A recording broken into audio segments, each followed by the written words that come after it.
harus dirapikan itu peradilan militer. Kalau sekarang ini dengan masih belum diubahnya undang-undang peradilan militer, yang sebenarnya amanat untuk mengubah undang-undang peradilan militer ini ada di undang-undang TNI itu sendiri ya, 2004. Tapi sampai sekarang nggak dilakukan. Dengan undang-undang peradilan militer yang belum diubah itu, TNI yang melakukan tindak pidana umum sebenarnya yang berlaku untuk kita semua, misalnya kekerasan seksual atau penipuan atau pembunuhan dan seterusnya, mereka tidak akan diadili sama seperti kita. Mereka punya peradilan sendiri, namanya peradilan militer.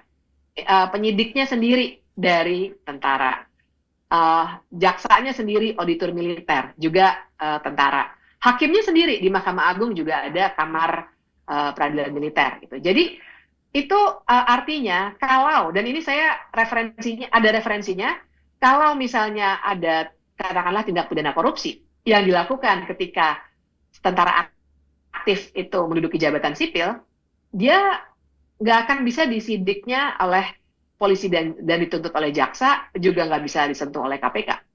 Dia harus diperiksanya oleh militer sendiri. Dan ada datanya bahwa itu ternyata menimbulkan to some extent semacam imunitas. Referensinya ada, sekali lagi misalnya waktu itu ada korupsi helikopter, mulai dibongkar oleh KPK, akhirnya harus dihentikan. Karena kasusnya harus dikasih kepada militer. Waktu itu Kemudian komisioner KPK bahkan langsung minta maaf ya. itu saya baru mau sebut, sampai komisioner KPK-nya minta maaf sama tentara. Karena nggak boleh harusnya sipil mengadili tentara. Ini sebenarnya keliru, karena harusnya diubah. Tapi kan karena kenyamanan itu sampai 21 tahun kemudian belum diubah undang-undang peradilan militernya. Dan ternyata di undang-undang yang ini pun tidak dibahas tuh. Malah bahasnya soal menambahkan jabatan sipil.